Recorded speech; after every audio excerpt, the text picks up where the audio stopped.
Olá pessoal, mais um vídeo de Residência Massacre aqui pro canal. E hoje vamos falar sobre as memórias, começando pelo Spirit Helper. O quanto que eu adiei esse vídeo porque eu não queria falar sobre as memórias meu Deus, é nem brincadeira. Mas vamos lá, eu quero dar um disclaimer que, diferente da noite 1, 2 e 3, eu não vou ter muita coisa pra falar sobre as memórias em si. Porque tanto em gameplay quanto em história elas são mais curtas que as noites normais, eu diria. E bem mais simples também. Tirando da última que lançou, que foi o Debunker, que ele é um pouquinho mais complexo, mas ainda assim tem uma simplicidade nele, então ainda é uma memória, resumindo. Mas vamos lá. Em questão de história, eu não achei muita coisa, mas eu vou falar basicamente o que eu vi no jogo. Pelo que eu vi no jogo, no caso na base dos eventos de Halloween, antes deles acabarem e as memórias ficarem liberadas no menu, você tinha que falar com fantasmas que estavam escondidos pelo mapa, como no caso da Spirit Helper. Esse ficava atrás da casa da noite 1 e você tinha que falar com ele para ele te teleportar para essa noite, no caso da Spirit Helper. Então, o que eu acho é que as memórias são basicamente memórias das almas que estão atormentadas pelos bichos que mataram elas. Então, basicamente, o que a gente tá vendo é basicamente a visão das almas antes delas morrerem. Então, vamos lá. O que eu posso dizer pelo que eu vi no jogo é que a gente é uma criança que acorda e percebe que estamos sendo atacados por várias entidades, que no caso é o Larry. O Larry não, o Barry. Porra, eu confundo muito Larry e Barry. Pra ficar mais fácil, eu vou chamar logo de peste. E é uma coisa que eu acabei descobrindo recentemente, é que, no meu caso, antigamente eu achava que o Barry podia se clonar. Se clonar não, como eu posso dizer? Ele podia estar em vários lugares ao mesmo tempo, saca? Ele podia ficar entre o armário, na porta, janela, esses caramba 4 ao mesmo tempo. Mas eu descobri que não é só um Barry, e sim vários Barrys que basicamente trabalham juntos para matar o próprio alvo.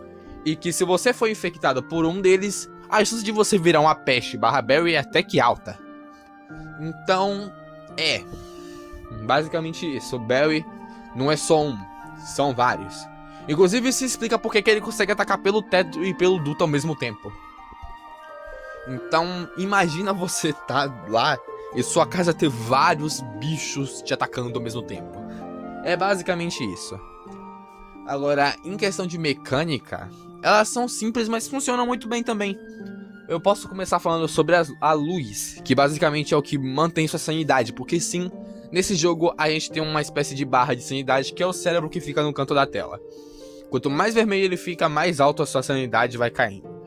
Então, para você fazer sua sanidade cair mais devagar, e até para recuperar ela um pouco, cair mais devagar é foda, aí ficaria impossível. Mas para fazer sua sanidade melhorar, você tem que ligar a luz para que a sua sanidade não caia e você recupere ela.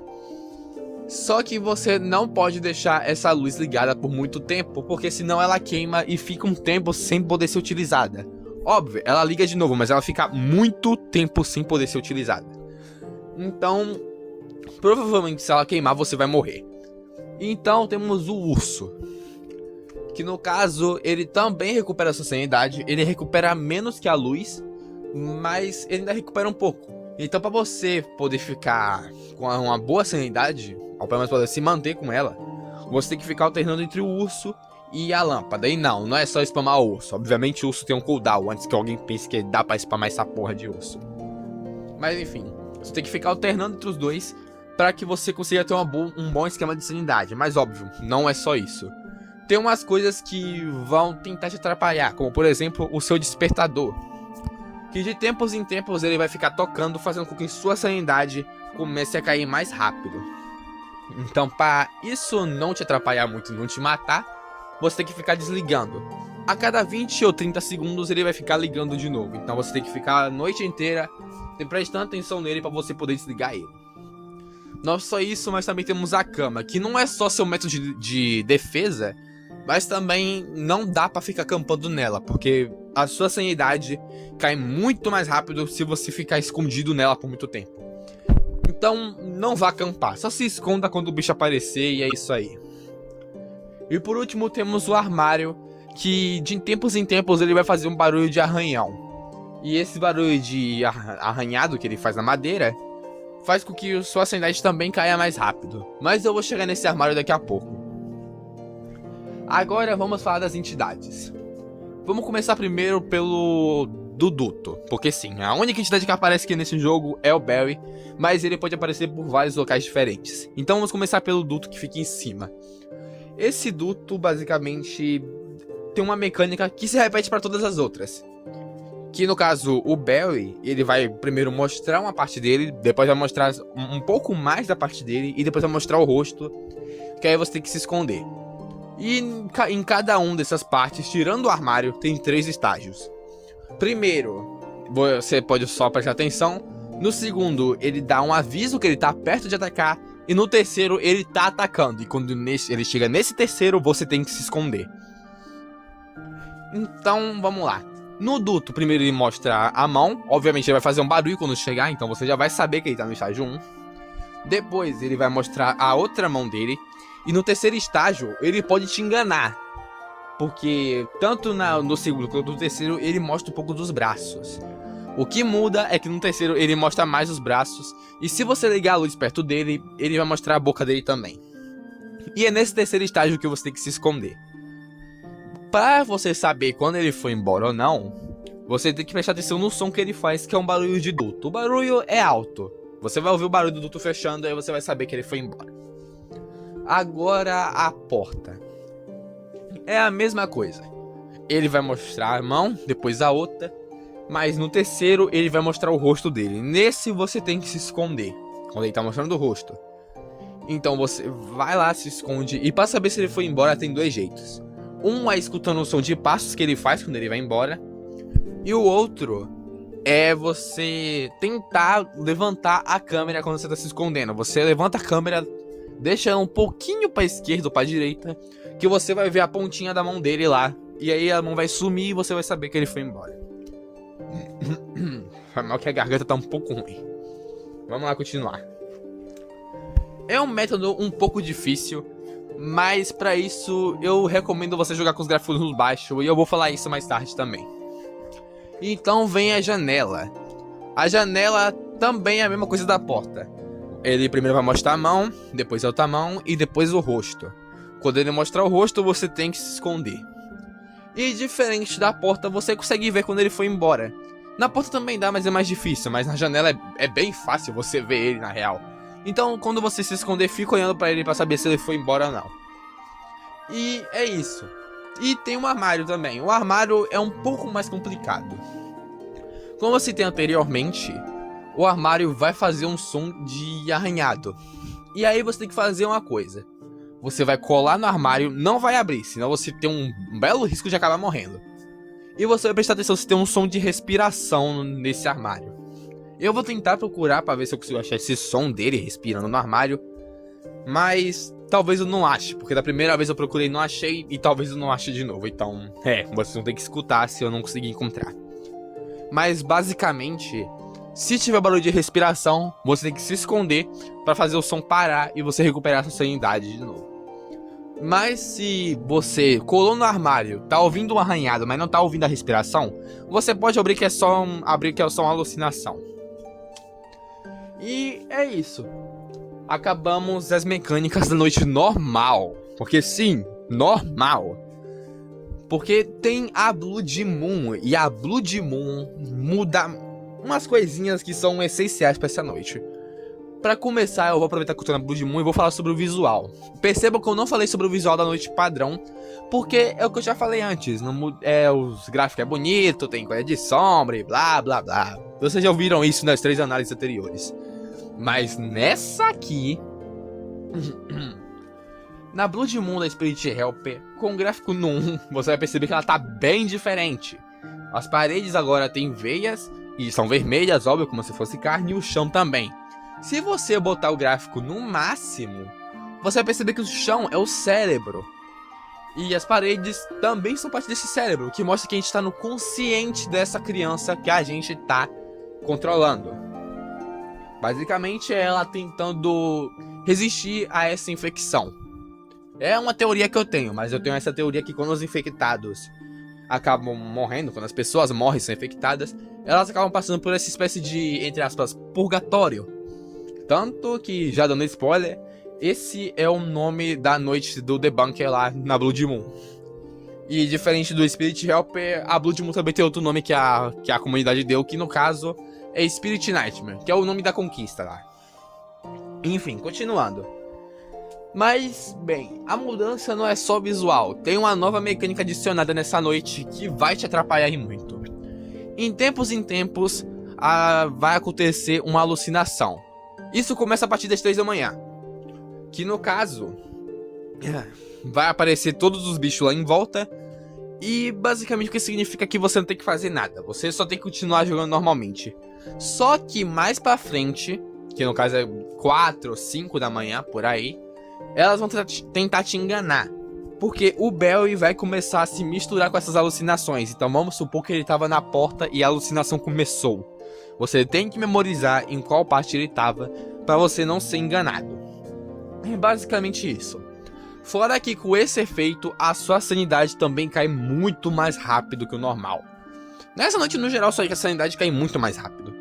Então, é bom você já desligar o despertador, ou até mesmo já tentar esticar logo o armário quando a alucinação começar. Porque ela cai muito rápido e é muito provável que você morra por causa delas. Dito isso, acabei de falar sobre as mecânicas dessa noite. Eu genuinamente gosto muito dessa noite. Foi o meu primeiro desafio que eu tentei jogar pra valer. Porque eu tinha medo de jogar Resident Evil Massacre sozinho, por incrível que pareça. E aí que a Noite 3 nem tinha sido lançada ainda. Só que a Noite 3 saiu, aí eu não tinha nem tentado a Spirit Helper ainda, e aí eu decidi tentar. Aí eu passei, levei um tempinho aí, acho que foi umas 3 tentativas que eu demorei pra passar a noite normal. Já a Blood Moon, eu demorei uma semana, mas calma, não fiquei 24 horas sentado. É que como minha casa é meio barulhenta, ficava difícil de escutar o Barry atacando, então eu jogava só de manhã. E quando ficava um pouco mais tarde, quando minha família já acordava, eu parava de jogar porque não tinha como, era muito barulho, não tinha como me concentrar no jogo. Então nesse total de horas aí, eu fiquei uma semana inteira jogando, porque, né, quando entardecia eu tinha que parar, porque senão não ia ter como escutar. Então foi isso. Eu devo ter ficado no máximo talvez umas 12. Eu acho que foi 12, 10, por aí. Então eu diria que ela é, em questão de dificuldade, ela é média. Você consegue pegar o jeito sim. Até porque eu fui imbecil, eu não queria usar tutorial no YouTube de como passar. Eu deixei pra fazer isso só depois que eu passei da noite. Então eu fui passando na raça, basicamente eu passei essa noite na raça. Dito isso, eu posso falar que essa noite é mid, dá pra se divertir, sinceramente. E a Blood Moon, você jogando ela, te dá muita adrenalina. Ela não dá medo, mas mais pra frente você vai começar a ficar mais tenso jogando, porque você tá perto do final da noite e sua sanidade provavelmente vai estar caindo muito rápido. Então é uma sensação boa de jogar. Eu voltaria pra jogar de novo, de vez em quando eu volto pra jogar a noite normal ou a Blood Moon. Mas geralmente eu tento uma vez. Eu não acho que eu tentaria várias vezes até passar de novo, até porque eu já passei essa noite. Então não tem pra que passar de novo esse negócio. Uma coisa que eu sempre falo sobre as memórias de RM é que você vai passar ela uma vez pra nunca mais. No máximo você vai jogar uma vez e se você morrer você nem tenta de novo. É basicamente isso aí. Mas é divertido. Eu recomendo que você jogue. Pra falar a verdade, eu recomendo que você jogue Spirit Helper antes mesmo da noite 1. Pra você já ter um pouco mais de noção do que é o RM de fato. Tanto que pra mim, o RM, no caso da Spirit Helper, parece muito mais um FNAF. Porque você tá preso em um quarto e tem que cuidar de uns bichos aí. Não diria que é tipo um FNAF 4 das ideias, mas provavelmente é um jogo que o Scott Cawthon faria, tá ligado? Com um FNAF ou coisa assim. Tanto que tem um jogo que tem essa pegada, né? Se eu não me engano, acho que é a The Joy of Creation. Na primeira noite tem isso, você fica num quarto preso, lidando com vários bichos ao mesmo tempo. Se pá, um dos dois se inspirou nisso aí, tá? Um deve ter se inspirado no outro aí. Mas enfim, é isso. Eu dou uns 7 pra essa noite, porque apesar da Blood Moon ser boa, você provavelmente vai ficar com tédio por causa da noite normal, porque ela é muito fácil, sem meme, ela é muito fácil. Umas 2 ou 3 tentativas você já pega o jeito. Tanto que, diferente da Blood Moon, você pode passar Spirit Helper ignorando o armário. Óbvio, você tem que fazer um jogo de sanidade do caralho. Mas, pô, se dá... eu consegui fazer isso. Na primeira vez que eu passei Spirit Helper, eu passei ignorando completamente o armário. A gameplay de fundo, eu já tava experiente, eu já sabia do esquema. Mas, na minha primeira vez, eu não sabia que o armário era um inimigo. Então, eu ignorei o armário a noite toda. Mas eu vou passar um esqueminha que eu aprendi no YouTube e com o Nico também, já que foi o Nico que me apresentou essa estratégia. Que no caso, quando o armário começar a fazer barulho, você vai lá, presta atenção no barulho e você vê se tem respiração ou não. Vai ficar mais fácil pra você se garantir. Aí você vai lá, escuta, se tiver respiração, você espera o Barry atacar por algum lugar, tipo janela, porta, tanto faz. Só espera ele atacar. E aí você se esconde e vê se o barulho parou. Se o barulho parar, significa que ele tava lá e foi embora. Se o barulho continuar, significa que ele não tava no armário e você pode abrir numa boa. Eu recomendo você fazer isso se você não tiver certeza que é o Barry. Mas se você tiver certeza que o Barry não tá lá, você pode abrir, que aí você vai ficar com sua sanidade livre pra você fazer o que quiser com ela. Esse esquema funciona muito melhor na Blood Moon. Vale muito a pena usar aí na Blood Moon. Ou você pode ser maluco e tentar passar na raça escutando a respiração mesmo, que é muito baixa. Baixa pra cacete, por sinal. Mas boa sorte. Inclusive, esse é o problema que eu tenho com essa noite. A respiração do Barry é muito baixa e se camufla muito bem com os sons que tem na ambientação. E pode guardar essa informação, porque na minha próxima análise eu vou reclamar pra caralho dessa mecânica. Enfim. É isso. Eu recomendo que você jogue. E se você não conhece RM, nunca jogou e quer jogar, comece pelo Spirit Helper, que é o desafio mais fácil pra você. E aí você vai fazendo a noite 1 pra ir na ordem cronológica. Então você primeiro joga o Spirit Helper, depois vai noite 1, noite 2, noite 3. Porque é pra você um pouco mais ter de experiência de jogar sozinho. Aí você pode jogar noite 1, 2 e 3 com seus amigos, ou sozinho também se você não tiver amigos. Ou você quer ter medo também. Pode ser pra isso também. Enfim, é isso. Espero que tenham gostado. E